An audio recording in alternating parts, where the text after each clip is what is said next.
materials you're going to need are 16 gauge sterling silver wire. You'll need up to 6 inches for this. Some 4mm beads, and I decided for the demo we're going to put a copper one on this one just to make it a little bit different than my sample here.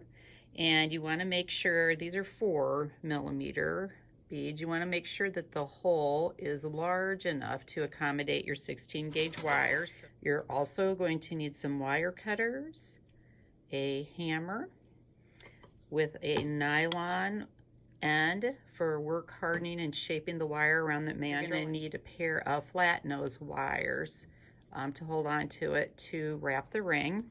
And then lastly, a ring mandrel. You could use a wooden one.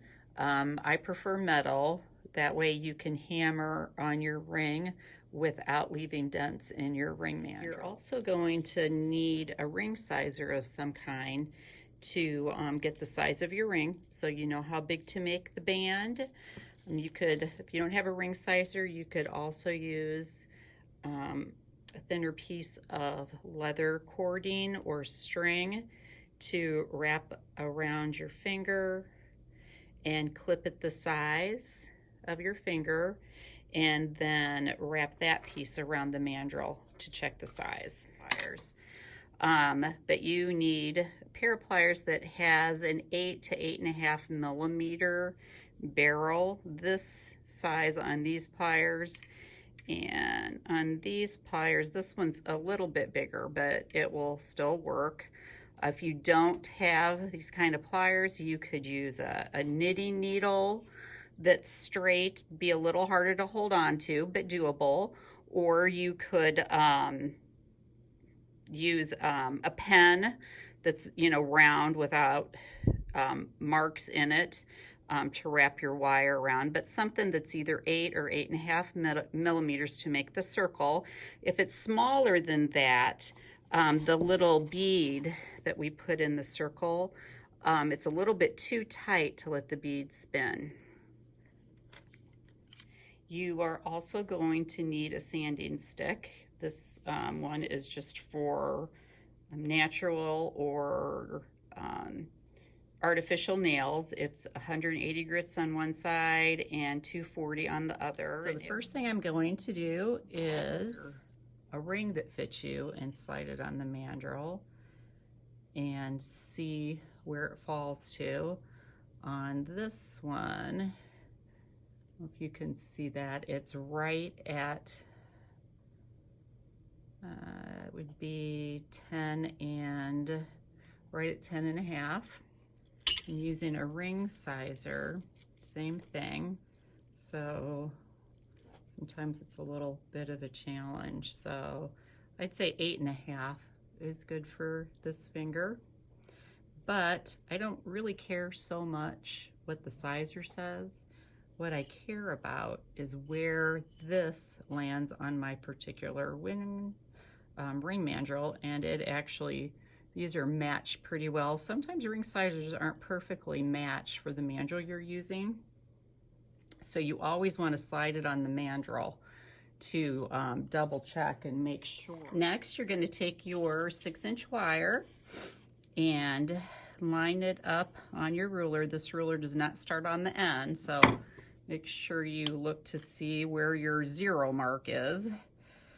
Ours is a little bit in, and you're gonna mark it at 2.5 inches. And that's going to allow you to make this circle and have enough wire to wrap it shut. So next, you're gonna take your flat nose pliers, and I gotta find my mark, there it is. And because of the way this is curved, I think I'm gonna hold it this way, but I'll let you see how I'm grasping it. I kind of want to go with the natural curve of the wire to make my ring band because it's used to bending that direction. So I marked it here at 2.5. My pliers, if you can see that, are directly the edge of my pliers, let me adjust this, are directly below that mark. And then I'm going to take my finger and push this wire hard to the side so that I make a right angle bend right where that mark was. It should form the side of a box there. You don't want it to go further or less, and that's going to center the circle on this ring. Now we're going to take that 8.5 millimeter barrel and put these pliers in the corner of this bend. If you're just using a pen or a knitting needle or something, you just have to you know, hold this centered on top. That's why I said it'd be a little bit harder to make the wire wrap around it. But I'm grasping right in the corner. Here, you can probably see it better this way. Barrel on top that I want for the size of the ring. I'm going to take this finger and push the wire up, straight up, and then pull it over the top of my pliers and push it down the side. Probably is easier to see this way. Actually, how did I do this? This is how my pliers were. So I brought the wire up, over, and around down the side to make the circle. Now I can't finish the circle because this is in my way, this bottom jaw. So you're going to leave the pliers in place and just open up your grip and rotate them to move the little barrel on top. So now you got to hold this tight. I can bring this wire around. Now when you look, you can see that this circle is kind of off to the right a little bit. It's not centered. So I'm going to keep a hold of it and just rotate it and bring this tail down so that it's straight, so that the circle is right in the middle of the stem. I don't want it leaning one way or another. And the stem should form a right angle here. So again, there's the corner of my box so that I can wrap straight. Now we need to add the bead. You put your bead on the tail, it doesn't want to go through here where it's touching. So you can lift it up a little bit with your finger to push it around so that that cross opens up a bit to slide your bead on. And I'm going to flip it over, and I need to hold on to this here with my flat nose pliers while I bring this end, and I'm pulling and pushing. I need to wrap this, that would be once. I'd like to get 2 wraps on. So that's my second time, and it's stiff, so it takes some muscles. But now got that wrap shut, and my circle, or my fidget ball here, can spin freely. So I checked that.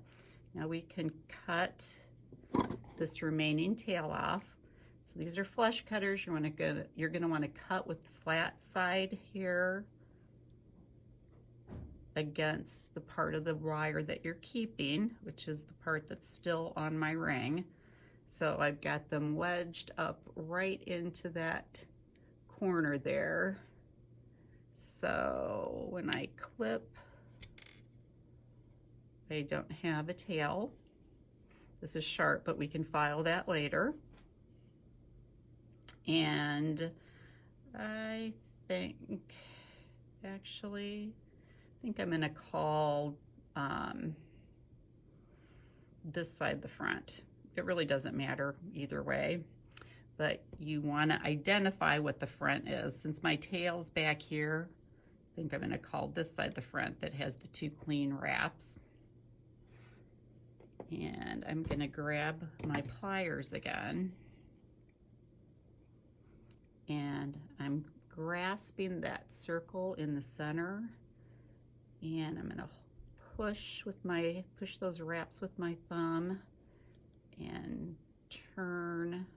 I'm going to turn this so that it's got a little bit of a curve to it to start forming around the ring mandrel. So just a little bit, and actually I didn't want it to bend there as much as I wanted that circle. So I'm holding it with my pliers, and I'm just pushing it around the pliers to get, I don't know if you can see that, to get the circle to curve, so when it sits on my finger it will sit flat instead of straight up in the air. All right, so now we are ready to form our ring band. I'm going to start here in the middle of this extra wire that I have. I'm going to use my thumb to make a U shape. I don't want the tail of my wire to be any longer when I finish this U shape than the hole in this circle. And let me twist it a little bit so that they're parallel. So you notice my loop for my ring is on the side, and then the band is coming around. You want to make sure that this is perpendicular to the ring band. And I'm going to continue to form this around so that ultimately here it will be easy to slide into that hole. And I can see I'm going to need to push this a little bit around. And like I said, this is a little bit more wire than we need for my ring size, but it's really hard to form if you don't have enough wire to hold on to. So I am right about here, and I'm going to push this down with my finger a little bit so that I'm not way too big for my finger. So get it shaped down till it's just about right and just a little bit too snug to go on your finger. As we hammered this out to make it round, it's going to get bigger and bigger. So you want to start out at least a full size smaller than the size of your ring. So once you do some hammering and it starts moving, you don't, all of a sudden don't get too big. It's much harder to pull it back in once you start work hardening it than to make it smaller. Making it bigger is easy, I should say. Making it smaller, not so easy once we start hardening the wire. So now we're going to move to our ring mandrel, and you can see it goes on pretty easily to, actually, about one size smaller than my ring size, and that's exactly what I wanted because it's going to get too big fast. So I'm going to support this and hold on to it, and I'm going to start with this center part. I'm going to make sure that that circle's in the middle of the wire, and take my nylon hammer while I'm holding that ring band in place and just give it a few taps. I'm going to keep the ball over here so I don't hit it, and hook it permanently to the wire so that it doesn't spin. If you hit it too many times, you're going to smash the hole and it won't move. So I hit it a few times to bring this circle around against the mandrel. Okay. Now as I look at it from above, let me see if I can get it in the position for you to see it. It's kind of hard because this is tall. Maybe right here. See how it's pretty wiggly giggly. It's a lot bigger than the size I'm at right now. So I'm gonna push it up I'm gonna make it even bigger, I should say. Pull it up a little bit. Not make it bigger, make it smaller. So I pulled it up a little bit, pulled that end in, and I'm going to just give the band a few taps while I squeeze it together. So I'm holding that tail in just to round the band around the mandrel. Okay, now you can see it's still too big, but see how it's a lot rounder. Now I can go ahead and pull it down to my finger size where I've marked it on the mandrel right here. So I just kind of wiggled it down to there. And when you look down on it, now you should not see, you're gonna have space where these wraps are, which is gonna make it a little bigger than your size. So even though it falls on the 8.5 on this ring band on my finger, since my finger has skin and fat and other stuff on it, it's gonna be a little bigger than that. So if you wanna make it like a quarter size smaller, you can, because there's no way to flatten that wrap down and get rid of that space. But the rest of the band is pretty snug all the way around. That's what I want. I'm gonna leave that slack in it. And I'm gonna take my pliers now, and as I grasp this end, I'm gonna pull hard and give it a kink. Whoops, hopefully you saw that.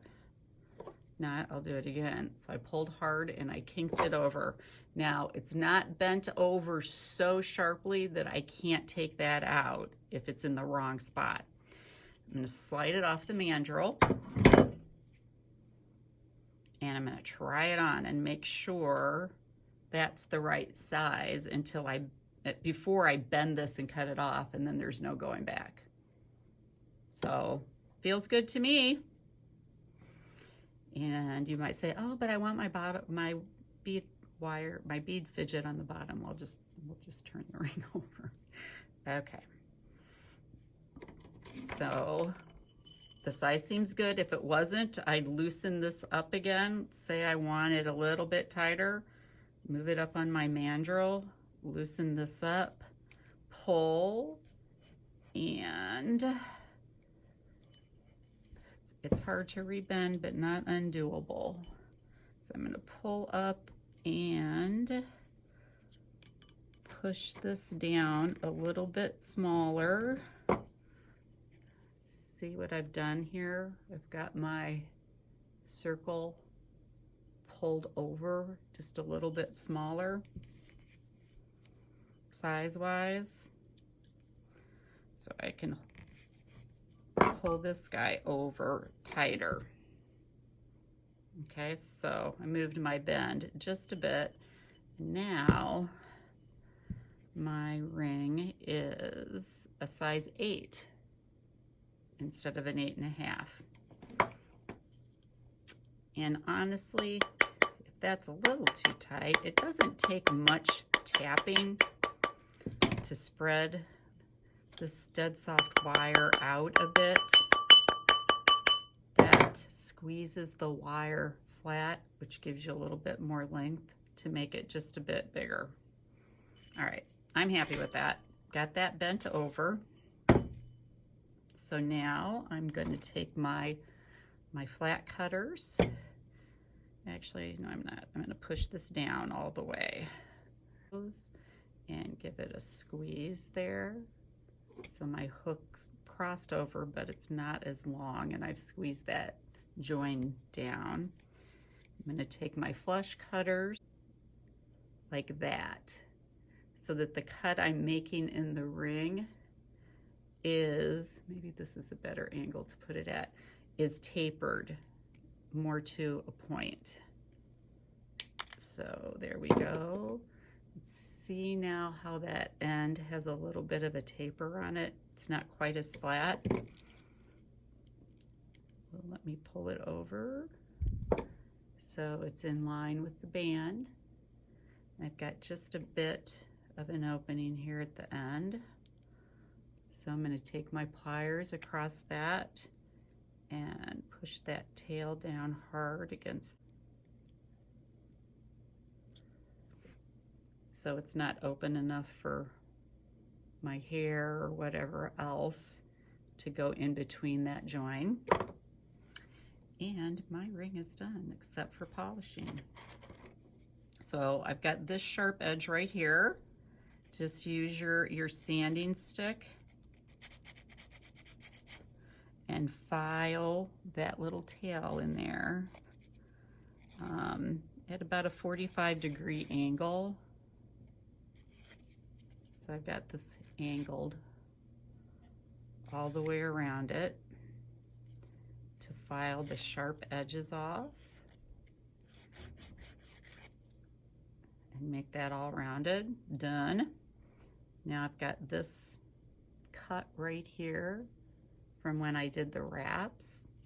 So same thing, you're going to want to be at about a 45-degree. If you file it flat, it's going to keep it sharp. You want to file the edges off at about a 45-degree angle so that you make a rounded end instead, which is going to take all of the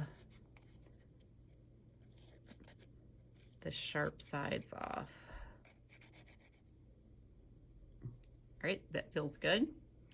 Now, when I was grasping this with my pliers and holding on to it, especially when I was trying to make it smaller, I left some gouges here on the front, the edge of my pliers, so I'm gonna sand those out. All right, those are gone on that side. And sand this off on this side. Okay, and add a little bit right here. All right, so now front of that circle is gouge free. And everything looks good. Whoops. Now I went, oh, actually it's fine. It was a little big before, to be honest with you, at 8.5, so moving it down to an 8 worked just fine. So enjoy your ring, and we hope we see you again. Thanks a lot for watching.